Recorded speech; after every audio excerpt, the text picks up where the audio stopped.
미래 항공 작전에 혁신을 가져올 저피탄 무인 편대 LW-범기가 공식 출고되었습니다.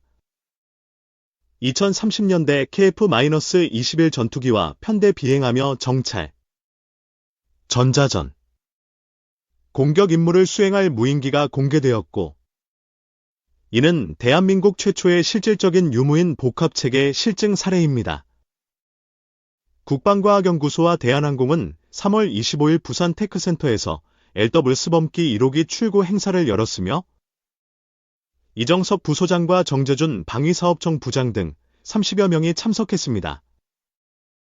저피탄 무인 편대는 유인 전투기와 협력해 조종사의 지휘 아래 자율 임무를 수행하는 첨단 무인기로 기존 유인기 중심 작전 방식을 넘어 미래 전장의 새로운 패러다임을 제시합니다. 국방과학연구소와 대한항공은 2021년부터 방위사업청의 미래도전 기술사업으로 개발을 시작했고 2027년까지 유무인 복합 비행 시험 완료를 목표로 하고 있습니다.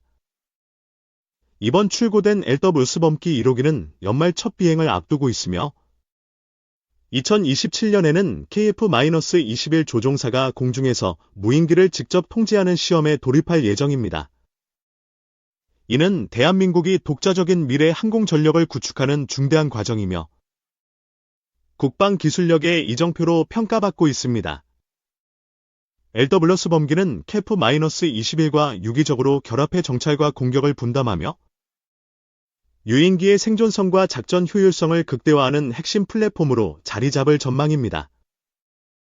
방위사업청은 국산 엔진과 능동 전자주사식, 예세, 레이더 개발을 지원하고 있고 이는 무인기 분야에서 세계적 경쟁력을 확보하는 데 결정적 역할을 합니다. 박준성 수석연구원은 유무인 복합체계로 급변하는 전장에 대응할 계획이라고 밝혔으며 국내 방산업체와 협력해 선두권 진입을 준비하고 있다고 전했습니다. LW-범기의 개발은 단순한 기술 진보를 넘어 대한민국이 항공작전을 주도하는 강국으로 도약하는 발판이고 끊임없는 혁신으로 방위산업의 세계적 성장을 이끌고 있습니다. 세계 각국은 대한민국의 놀라운 기술력에 주목하고 있으며 이는 오랜 자주국방 의지와 연구개발의 결과로 탄생한 성과입니다. 과거 엔진 기술은 미국, 러시아 등 5개국이 독점했던 분야였으나 대한민국은 과감히 도전의 격차를 좁히고 있습니다. KF-21은 현재 F414 엔진을 사용하지만 LW-범기는 국산 터보팬 엔진으로 구동되며 5,500파운드급 엔진 실증의 성공에 8,000파운드급 개발에 박차를 가하고 있습니다. 전투기 엔진은 70만 개의 부품으로 구성되며 고온, 고압을 견뎌야 하고 저바이패스 터보팬 엔진은 고속과 기동성을 위해 필수적인 기술입니다. 대한민국은 2013에서 2018년 5,500파운드급 엔진을 완성했고 현재 코어 설계와 터빈 블레이드 압축비를 개선해 추력을 극대화하고 있습니다. 이 엔진은 F-16 단발 엔진 수준인 2000시간 내구성을 확보했으며 2025년 실전 배치 가능성을 열어놓고 있습니다. 외국산 엔진 의존 시 부품 조달과 유지 보수에 제약이 따르지만 국산화로 전력 공백을 없애고 안정성을 높일 수 있습니다. LW-범기는 KF-21과 편대 작전을 통해 적 방공망을 무력화하며 무인기의 저비용과 유인기의 정밀 통제가 결합된 강점을 발휘합니다. KF-21은 4.5세대 전투기로 가격 경쟁력과 다목적성을 갖췄고 LWS와의 유무인 체계는 5세대기 수준의 작전 능력을 제공할 전망입니다. 대한민국은 차세대 전투기와 무인기 개발로 방산 강국으로 우뚝 섰으며 K9, K2 등에 이어 항공 분야에서도 세계 최강을 향해 나아가고 있습니다. LW-범기와 KF-21의 결합은 전투기, 독자 개발 능력을 넘어 미래 전술을 선도하며 2027년 완성 시 국제시장에서 주목받을 것입니다. KF-21은 필리핀 등 수출 가능성을 열었고 LW-범기는 유무인 복합체계로 한국 방산의 위상을 한층 높일 전망입니다. 국산 SA 레이더와 첨단 기술이 탑재된 이 체계는 유럽 시장에서도 경쟁력을 발휘하며 대한민국은 2027년 방산 수출 4강 목표를 향해 간다. KF-21과 LWS 범기는 기술력과 도전 정신의 결정체로 미래 전장에서 대한민국을 군사강국으로 이끌 핵심 전력이 될 것입니다. 시청해주셔서 감사드리며 구독과 알림 설정으로 최신 국방 소식을 만나보세요. 한반도 리뷰 북 도발 수위 높이나 전일 비난 성명 발표도 피트 헤그세스 미국 국방장관이 취임 후 첫 인도태평양 지역 방문에서 한국을 제외했습니다. 지난해 12월 비상계엄 사태로 바이든 행정부 국방장관 방한이 취소된 데 이어서 두 번째인데요. 북한 문제와 한반도, 외교 안보 뉴스를 심층 분석하는 오늘은 김영석 전 통일부 차관과 짚어보겠습니다. 어서 오세요. 미국 국방 책임자가 연이어 방한을 취소한 건데요. 가장 큰 이유가 뭐라고 보십니까? 아무래도 지금 현재 국방장관이 없지 않습니까? 대행체제이고. 그리고 현재 국내외 정세가 여러 가지 복잡하다 보니까 그런 것 같습니다. 그런데 이게 어떻게 보면 쉽게 볼 것은 아니고 조금 심각하게 봐야 되는데 전통적으로 보면 한미가 굳건한 동맹관계에 있으니까 새로운 정부가 출범하면 그 다음에 국무장관이나 국방장관이 양국에 방한해서 서로의 협력 동맹관계에 대해서 논의도 하고 그걸 대외적으로 보여준다는 거죠. 그런데 보여주지 못하는 거니까 이게 우리 국내 사정 때문에 그런 건데 이것 자체가 대외적으로 보내는 메시지 차원에서는 문제가 있는 거죠.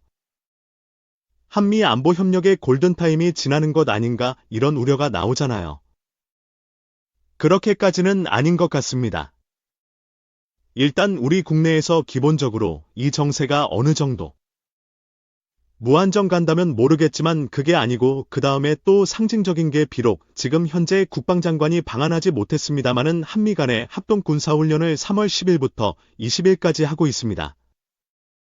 그래서 최고 수장 간의 만남은 이루어지고 있지 않지만 실질적으로 군사적인 협력은 이루어지고 있다라는 차원에서 한미동맹에 대해서는 우리가 관심 있게 봐야 되지만 그렇게 우려할 상황은 아니지 않나 싶습니다. 미국 국방장관 방한은 취소됐지만 한미연합연습이 이루어지고 있는 만큼 그렇게 걱정할 상황은 아니라고 분석을 해주셨습니다. 말씀하신 한미연합연습 자유의 방해가 한창 진행 중인데 북한이 근거리 탄도미사일을 발사했어요. 이게 저강도 도발이라고 할 수 있는데 그 배경은 뭐라고 보세요? 한미가 합동으로 군사연습을 한 거니까 거기에 대해서 북한은 맞대응을 하겠다는 게 자신들의 기본적인 입장입니다. 그래서 그런 차원에서 이번에 근거리 탄도미사일을 발사했다고 보는 거고요. 그런데 이게 탄도미사일 발사하는 것은 앞으로도 계속될 겁니다. 여러 가지 상황에 따라서 20일까지 하는 거니까 예를 들어서 서해상에서 추가적인 탄도미사일은 아니더라도 다른 것을 할 수도 있고 GPS 도발을 할 수도 있고 심지어 2010년 같은 경우는 한미합동군사훈련 마지막 날 천안함 폭침 도발을 했잖아요. 그래서 이번에는 분명히 할 거예요. 그리고 또 하나가 군사력을 계속 강화한다라고 했으니까 미사일 발사 같은 걸 할 거란 말입니다. 그런데 여기서 중요한 것은 뭐냐 하면 과거에 보면 한미가 이렇게 합동군사훈련을 할 때 북한은 그냥 군사적인 행위는 안 했어요. 못했어요. 안 한 게 아니라 왜냐하면 한미의 힘이 압도적으로 강하니까. 그런데 지금 현재 보면 특히 김정은 시대에 들어와서 그걸 하고 있단 말이죠. 그러면 그걸 어떤 식으로 해석해야 될 거냐? 첫 번째는 북한도 나름대로 자기들 힘이 강하다라는 것을 과시하기 위해서 자신감이 생긴 것일 수도 있고 또 하나는 약간의 희망적인 사항이지만 한미가 하는 것 자체가 비록 북한은 오늘도 공보국 보도를 통해서 위협을 했습니다마는 한미가 하는 것이 북한을 침략하는 전쟁 연습이 아니고 방어 연습이다. 비록 그게 우려는 되지만 그래서 한미가 합동 군사훈련을 한다고 해서 과거처럼 혹시라도 이게 방향을 틀어서 북한을 공격하는 것 아니냐. 이러한 두려움에서 벗어났다는 쪽으로 해석도 가능하다는 거죠. 그래서 앞으로 북한을 어떻게 볼 거냐? 군사적인 측면. 한반도 정세에 대한 인식의 변화의 측면에서 살펴봐야 할 것 같습니다. 인식의 변화가 있었다. 한미연합연습 첫날에 근거리 탄도미사일을 발사했고 저강도 도발을 했는데 추가 도발이 있을 수 있다고 말씀을 하셨습니다. 그런데 저강도 도발을 한 게 미국을 시험하는 것 아니냐. 이런 분석도 나오더라고요. 그런 분석도 가능합니다.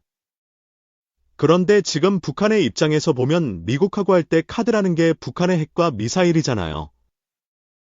그러면 지금부터 예를 들어서 ICBM을 쏴버린다 그러면 어려운 거란 말이죠. 그러니까 지금 현재로서는 그런 ICBM까지는 가지 않고 근거리인데 이거는 당연히 미국에 대한 메시지고 미국이 어떻게 나올 거냐라고 보는 것은 당연합니다. 왜냐하면 북한의 머릿속에는 미국밖에 없기 때문에 그리고 한미합동 군사훈련에 대응해서 하는 거기 때문에 미국에 대한 메시지인데 그런데 저는 이것에 플러스해서 왜 근거리냐? 이게 지금 사거리가 100에서 150km라는 거죠. 최대가 300인데 한반도에서 전개되고 있는 한미합동 군사훈련을 하는 한미군을 타격을 대상으로 삼을 수도 있다는 것을 과시하기 위한 걸 수도 있다는 거죠. 그러니까 소위 북한을 쉽게 보지 마라. 그런 의도도 있겠다. 당연히 미국에 대한 대북 정책에 대해서 한번 테스트해보려고 하는 의도도 있겠죠. 2019년 상황을 보면 트럼프 대통령이 그런 시험은 누구나 한다. 이러면서 짧은 거리의 도발은 인정하는 듯한 발언도 했잖아요. 트럼프 대통령 입장에서 보면 북한하고 한 게 ICBM. 그러니까 미국에 직접적 위협이 됐을 때 직접 관여를 했거든요. 과거 2017년에. 그러니까 근거리 같은 경우는 지금 우크라이나전 이런 것을 보면 미국의 직접적인 침해가 되지 않는 위험이 되지 않는 경우는 그냥 해당 지역에서 알아서 해라라는 거니까 그런 차원에서 보면 근거리 이 부분은 우리에게는 위험이 되지만 미국으로서는 그건 한국이 알아서 할 일이지 왜 미국까지 관여할 거냐. 이런 식으로 생각하고 그런 발언을 할 수가 있죠. 그런데 이런 상황에서 트럼프 대통령이 취임 후에는 북한에 대해서 침묵을 해오다가 북한과의 관계를 재구축하겠다. 북한은 뉴클리어 파워. 핵보유국이다. 이런 얘기를 자꾸 하고 있거든요. 이 배경도 궁금합니다.